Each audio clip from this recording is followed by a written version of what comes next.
everybody! I'm here today to tell you when to use high beam headlights in a car. This will be an easy driving lesson, so let's get right into the video. As you can see right here, these are the high beams. This is the lever for the high beams. Now, how do you use them? I'm just going to really quickly show you. If you want to turn the high beams on temporarily, you pull them back like that and you let go to turn them off. So to turn them on, you pull them back. To turn them off, you release. If you want to turn them on more permanently, you push them forward and they will stay on. Now, in most cases, this is only true if your headlights are on. So your headlights have to be on first, and then you can turn them on like that, or off, or you can sort of turn them on and off temporarily like that. I'm going to turn the camera around, and now I'm going to tell you when to use them. I have some notes over here, so I'm just going to move the notes closer to me. So if you see me glancing down, that's what I'm looking at. So basically, these three factors need to be present for you to use your high beam safely, legally, and effectively. And I use the term legally, because it all depends on where you live. It might be illegal for you to use them if these factors aren't in play, or maybe not. It depends. But definitely safely and effectively, you need these three factors right here. Number one, it needs to be at night. You don't want to be using your high beams during the day. You can use them to signal to another driver about something during the day, but you're not going to be keeping them on during the day. Usually you're going to use them at night because the purpose is to illuminate the area much better, okay?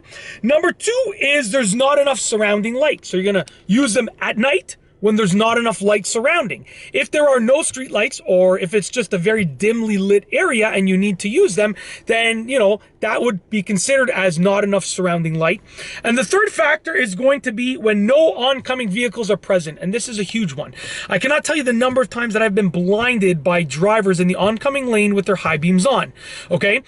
You should only turn your high beams on if there's no drivers in the oncoming lane of traffic. If there are drivers in the oncoming lane coming towards you, you're going to blind them. Not only is it dangerous for them, but it's dangerous for you too, because they might not be driving in a straight line if they can't see properly. So you might cause a collision between you and them, or between them and someone else. So you really need to avoid that. So those three factors need to be present, okay? It needs to be nighttime, not enough surrounding light, and then no drivers in the oncoming lane of traffic. There are certain guidelines that are present, like a certain number of meters, that when a driver is oncoming within a certain number of meters, you turn your high beams off. My rule of thumb is you'll know when a driver is close enough to be able to see your high beams, right? If you think they're close enough to see your high beams, switch your high beams off temporarily. Then once that driver passes and there's no drivers in the oncoming lane, then you can turn them back on. It's as simple as that. That's it. That is sort of when to use high beam headlights in a car, a simple driving lesson. If you like this video, please be sure to give it a thumbs up. Let me know what you think down below as a comment. And of course, be sure to subscribe for more great videos just like this one. And that's all I have for you today. Thanks for watching.